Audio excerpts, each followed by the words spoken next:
All right, hey guys, welcome to the Dream Team Monday Night Zoom. So, if you were on the power planning Zoom last night, I already got it out. You know what I mean? Like I told you what I took from the weekend, and I had it. So nobody wants to hear me again. And I wanted to feature somebody who went on the trip with us because I know it meant a lot to her because we talked about it a lot. And so I asked Courtney if she would get on to share what she took away. So real quick before we do that, housekeeping wise, just please remember we're down to the last 4 days and a couple of hours of the month. So if you are chasing a goal, get serious. Also, make sure you're going through your reports for your downline. Make sure that you have $100 in personal volume. Make sure they have $100 at least in personal volume. Otherwise, they will not, you or they will not be getting paid commission. So it's a super important number to keep an eye on. And that's it. We don't really have an auto ship or anything, so it's pretty easy.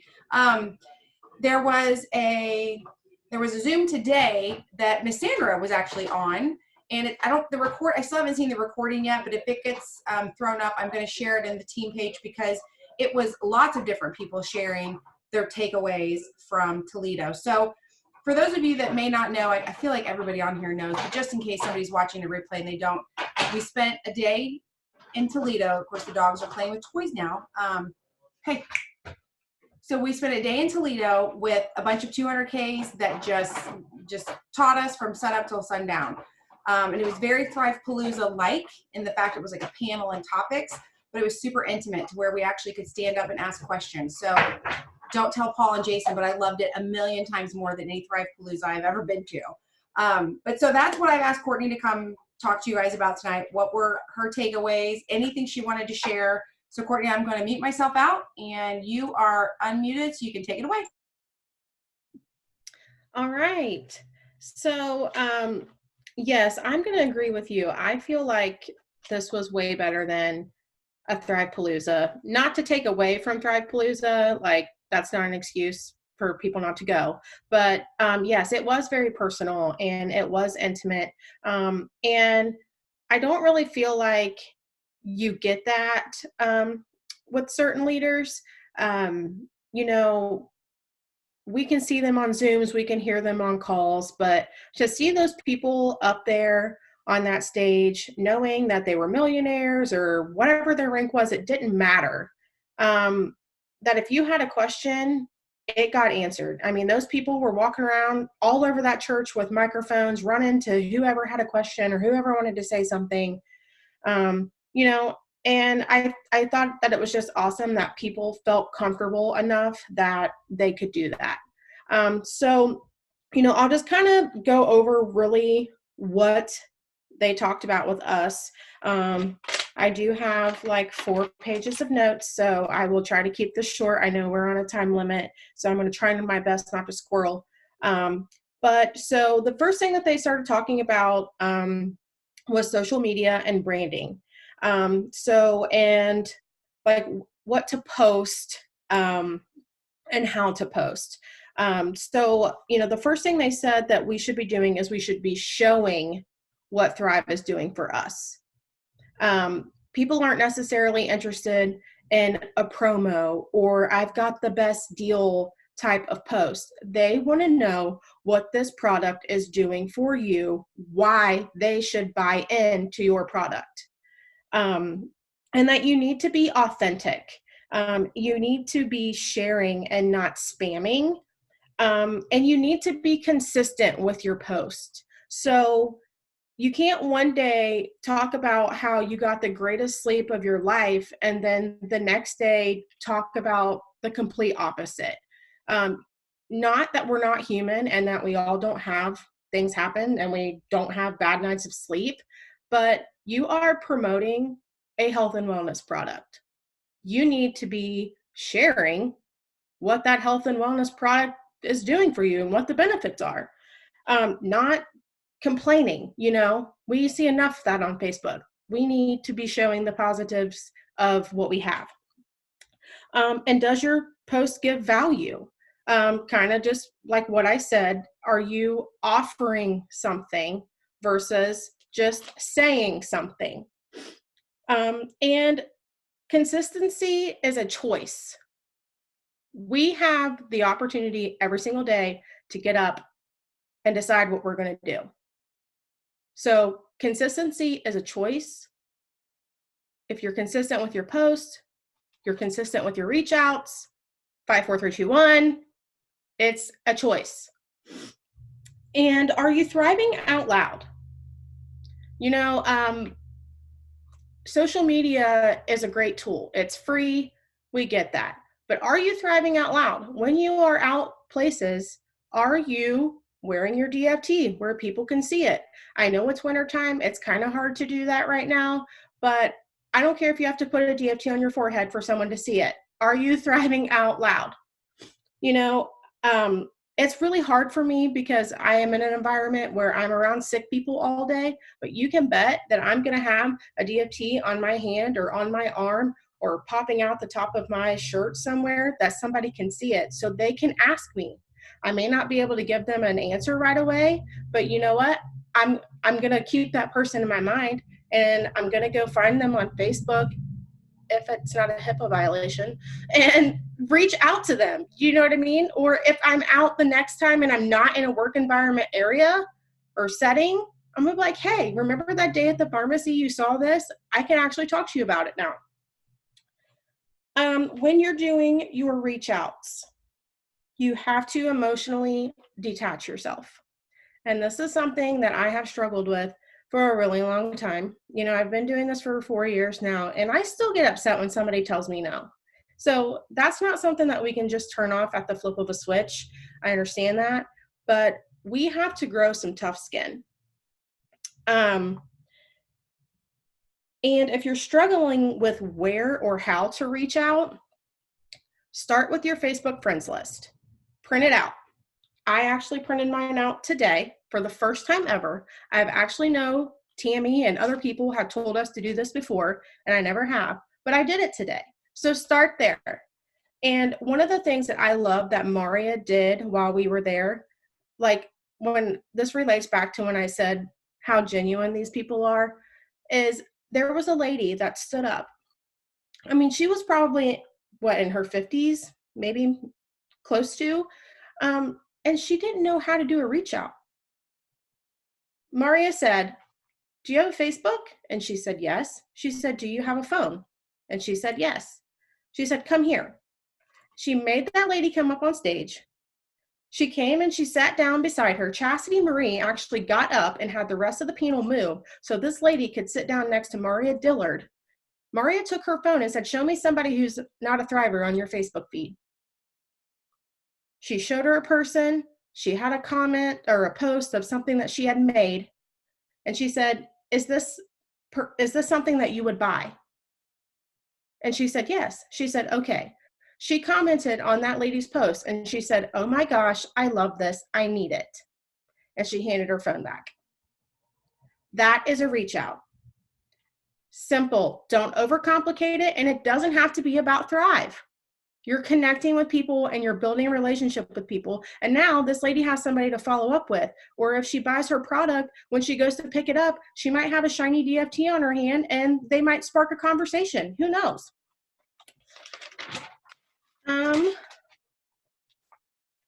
Adding friends on Facebook.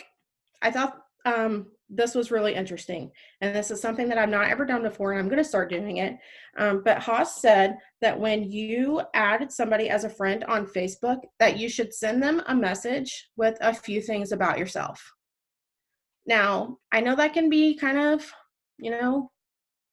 tricky because you don't want to look like a weirdo, like, oh, I just added you. My name is Courtney. I like camping and I like going to the ocean.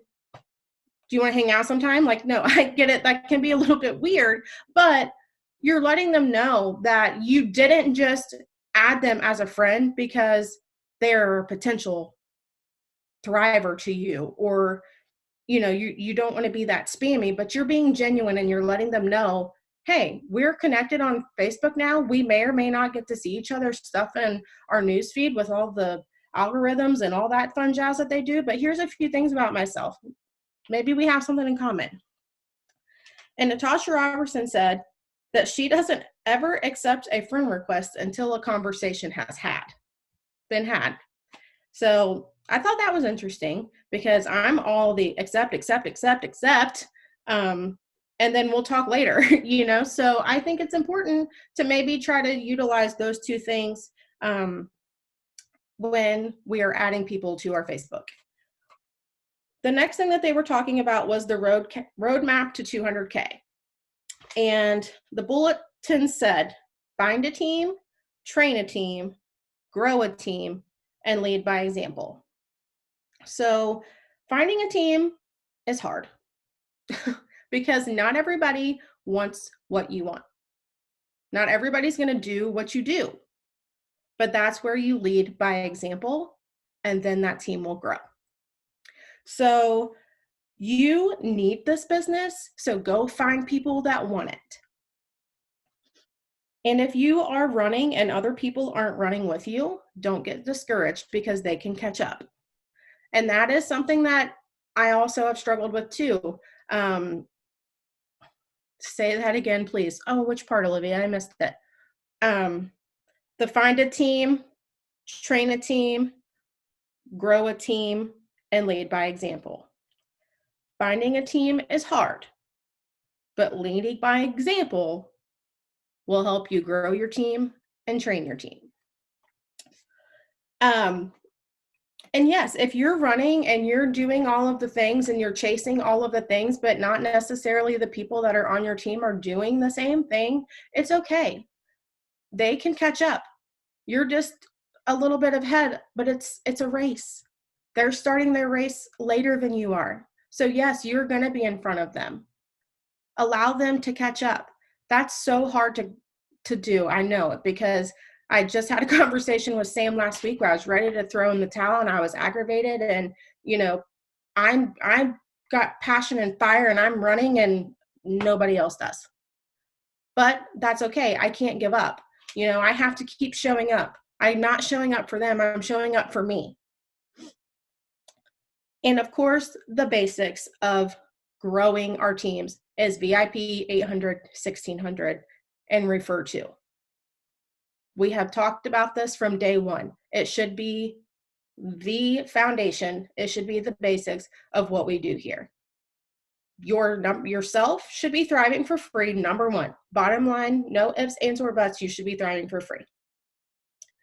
When you bring a new promoter into this business, VIP 800, 1600, 2 customers, 2 promoters, 4 customers, 4 promoters, helping them thrive for free, that is duplicatable. That's what we should be doing. And what I thought was amazing was, I think it was Natasha, she had everybody in the room stand up. And she said, how many of you hit VIP 800 and 1600?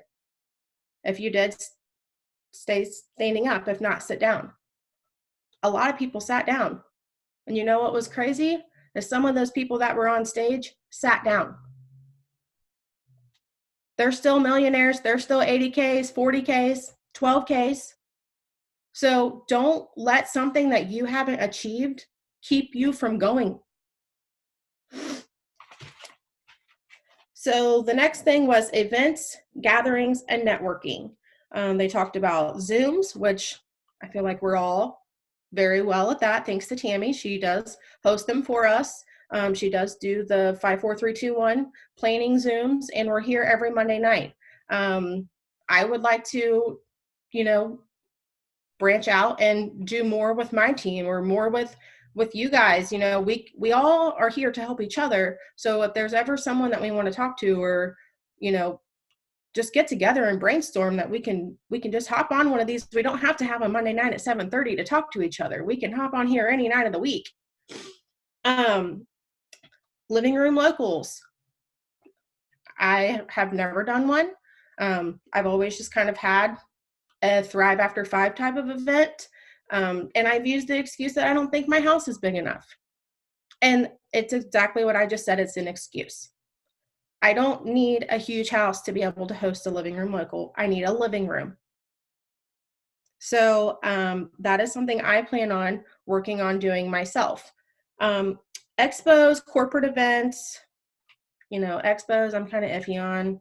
If there's one local in the community or something, I don't mind to, set up a table and go do something there, but I'm probably not going to travel all over to do an expo or event. They didn't really say a whole lot about that. Paul at the local on Friday night was hell-bent on three-way calls. And Tammy and I were talking about this on the way home on Saturday. And, I haven't always utilized three-way calls. I don't know. I just haven't. I have done, a handful. I'm not going to sit here and say that I'm great at doing them. But she actually said that, our team does really well with the three-way chats, and she's okay with that. It just seems to work better for us, and that's fine. And, Paul's point was people can't hear your excitement and your voice when you're sharing your story or when you're sharing this product. But the great thing about Messenger is it has that little voice clip. You can keep it short and sweet, and you can express your excitement and tell your story in that small amount of time. But I do think, three-way chats are amazing. Yeah, do what's best for your customer. Absolutely. I like the fact that if I want to send somebody a message and they can't get back to me till 4:30 or 6:30 or whatever, they have that they're not pressured to be like, oh my gosh, well, I have to be ready and be on the phone by 5. Things happen. Like right before this Zoom happened, I was trying to feed my husband because God forbid he can't do it by himself. And, I have the flexibility. I'm doing that. So the next thing they went to talking about was utilizing the funnel.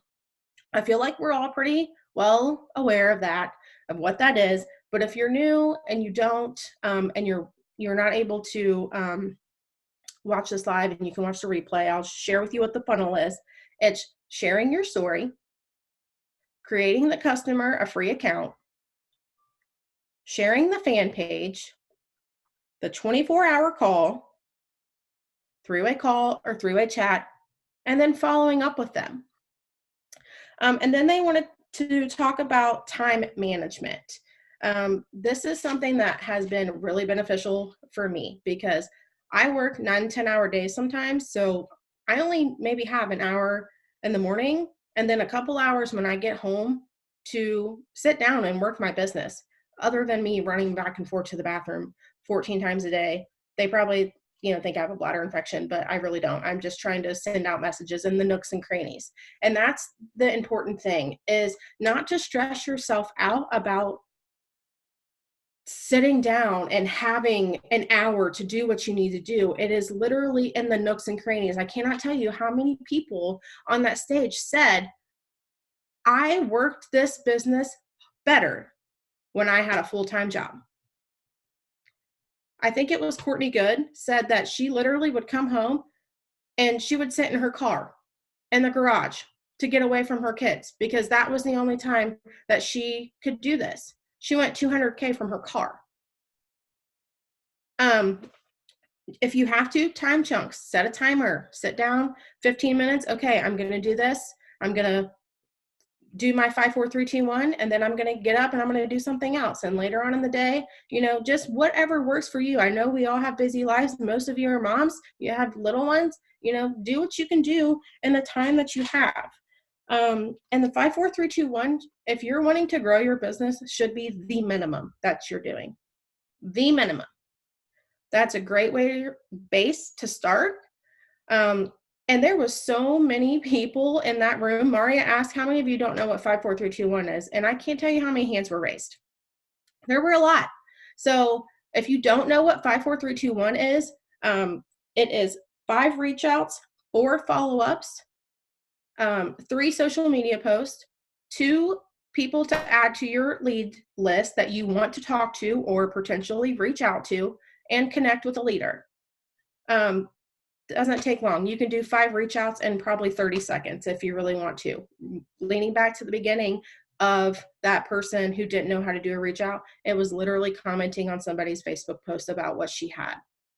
It does not need to be Thrive related. It probably shouldn't be Thrive related. And there's also tons of graphics and things that you can print to do your 5, 4, 3, 2, 1. Overcoming overcoming objections. This was one of my favorites.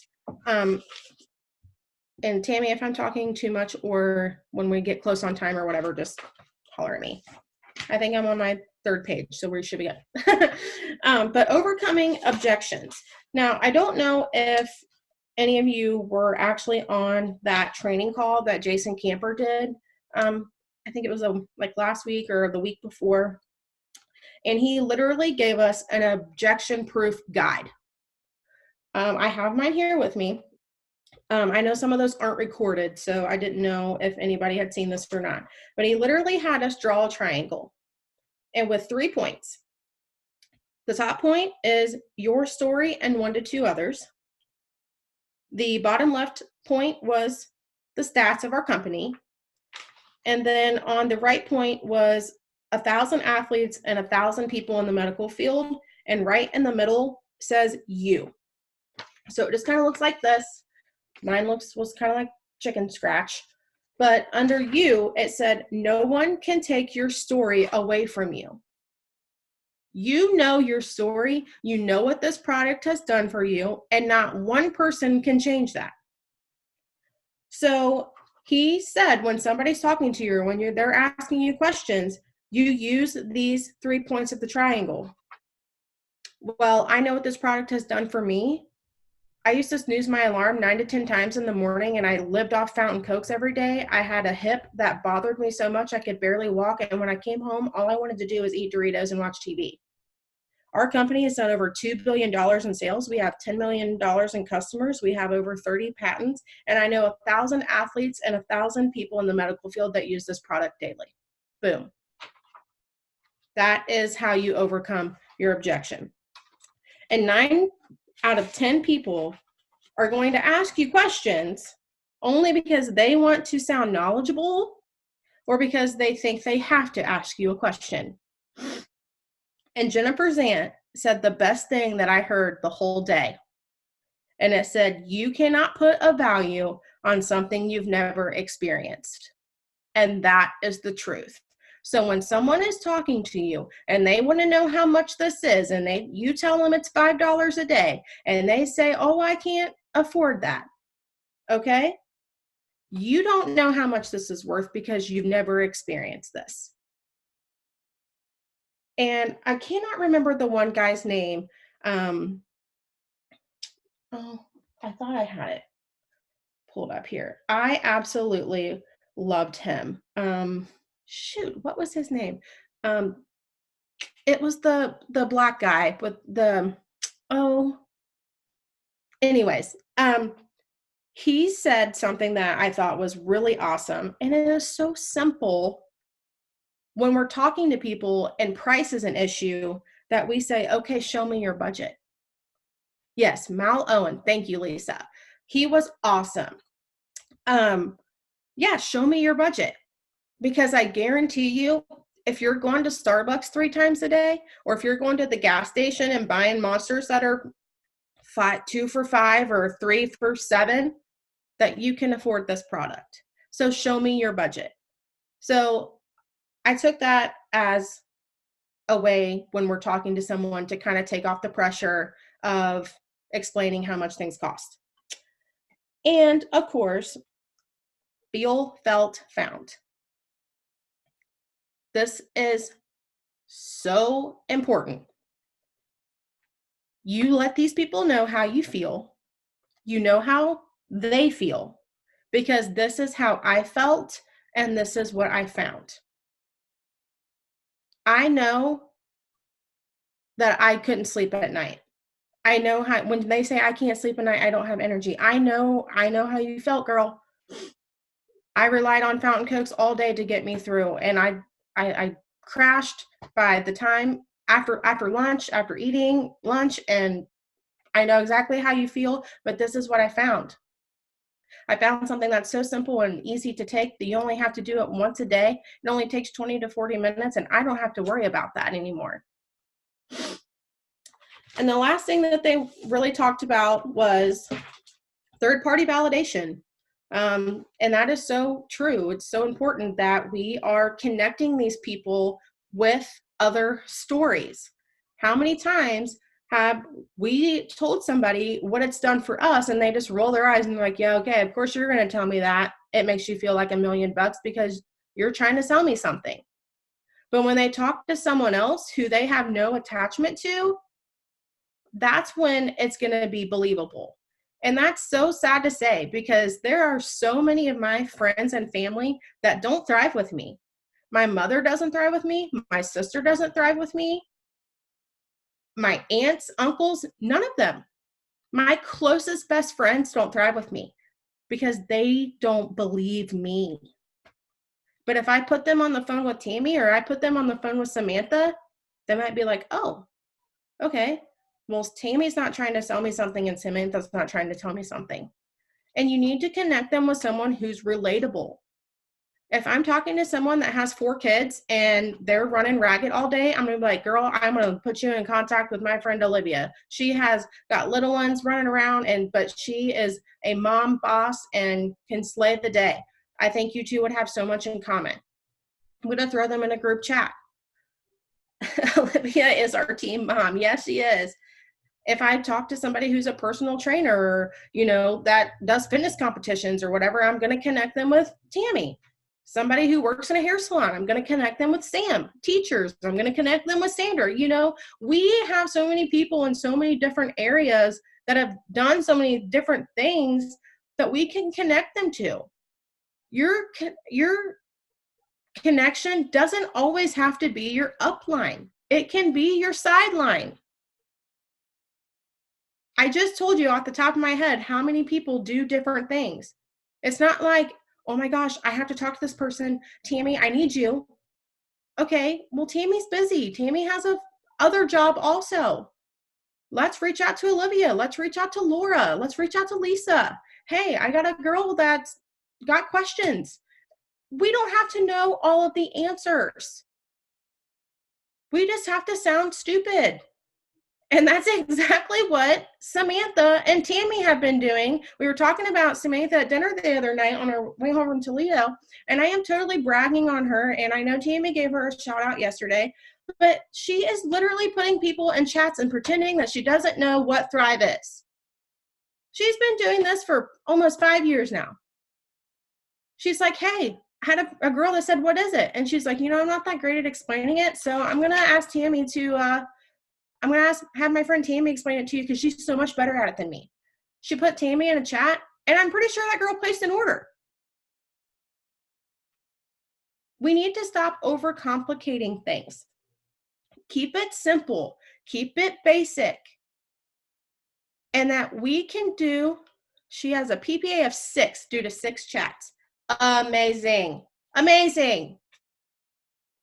So yes, I had so many takeaways from this, and I'm going to do a little something with you guys. It looks like we have like 9 minutes left. And I can't see all of your faces, but I think I can see most of you. And I'm going to put you guys on the spot here for a second. So I hope you're ready. But Maria talked about one of the panels was going to be motivation. And she said, we can sit here and motivate you guys all day long, but we want to know what motivates you. So I'm going to call your name and you're going to unmute yourself. And within like 30 seconds, I want you to tell me why you take Thrive every morning and why you became a promoter. So Sonia Whalen, unmute yourself and you start. That wasn't nice, Courtney.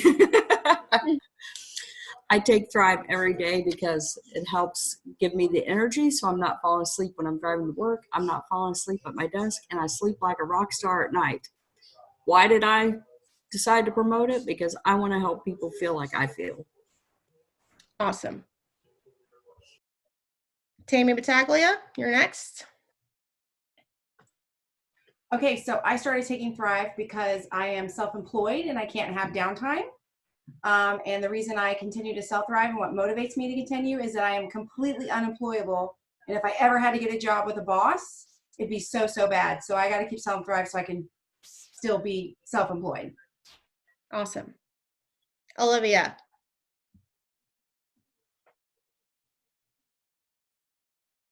Okay. This is my motivation. Well, one of them. One of four. And then just I got to be able to keep up with them. I can't be taking naps during the day with 4 kids. I like now being my own boss, staying at home, and it helps pay for my groceries and what mom doesn't need it. Awesome. Laura Warnsman.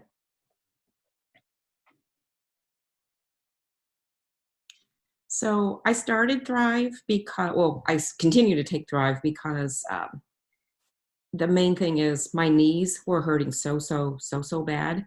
And within 3 weeks, my knees stopped hurting totally. So it was just a total life changer.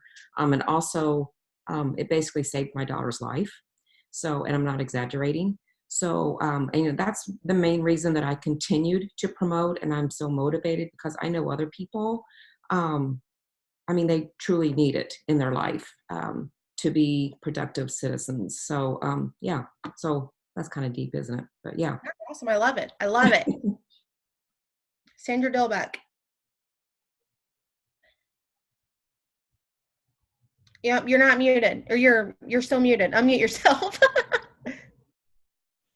Okay, so the reason I thrive is because it got me up off the couch after sitting there for 3 weeks in my pajamas, barely taking a shower. And it gave me the zest for life back that I had lost somewhere in the midst of becoming a middle-aged 40-some-odd-year-old woman.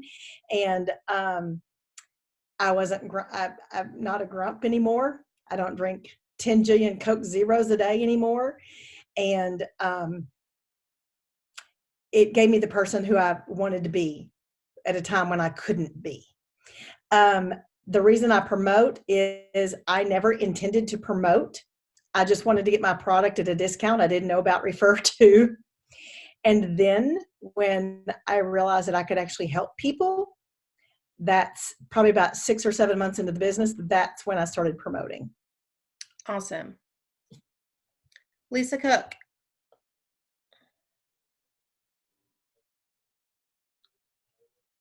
Okay.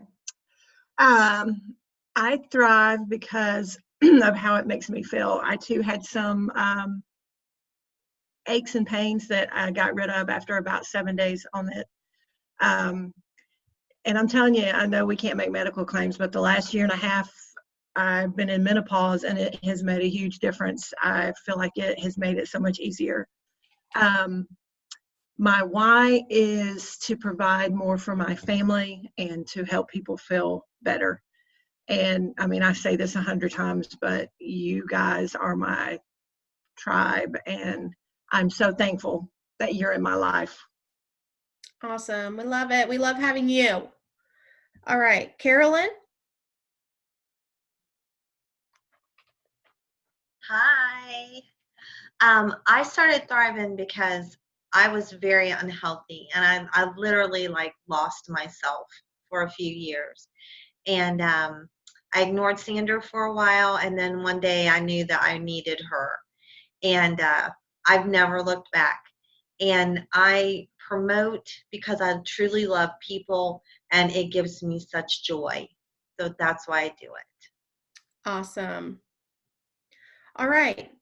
Did I miss anybody? I see Becca, I see your, not your real face, but your other face.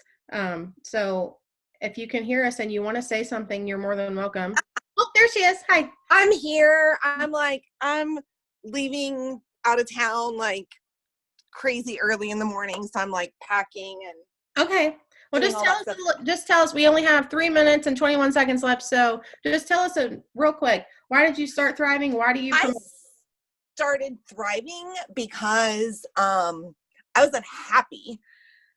I was unhappy with life. And I was a mean mom and stressed out all the time. So that's why I started Thriving. And I guess I promote because I know other people, especially women, who feel that way too. I've heard so many other people say that they just lost themselves. And just as women, if we can reach out to other women and help them find themselves again, that's just such a powerful thing. Awesome. That's it. Thank you. Yeah. Okay, so if you guys don't have any motivation, or you didn't have any motivation before this Zoom, you should now. And if you ever have a day where you feel like you want to give up or you want to throw in the towel, come back to this and remember what each of you just said to me. I started thriving because I was sick and tired of being tired. I was broke. I was 28 years old and felt like an 80-year-old. And I started promoting this business because I needed to better myself financially. So I know we have less than a minute left, and I'm going to leave you guys with this. Chances of success. 0% of people say I won't. 10% of people say I can't. 20% of people say I don't know how. 30% of people, I wish I could. 40%, I want to. 50%, I think I might. 60%, I might. 70%, I think I can. 80%, I can. 90%, I am. And 100%, I did. So what are you going to do for your business this week and for the weeks to come? All right, that's all I have. I hope you guys have an amazing week. Tammy, thank you for having me on here. I hope you guys found this educational and valuable. And I hope you guys start living fearlessly and thriving out loud. And remember why you started. Get back to the basics. Reach up, reach out. That's it. That's all I got. You're amazing, Courtney. Thank you. Thanks. Bye, guys. Bye.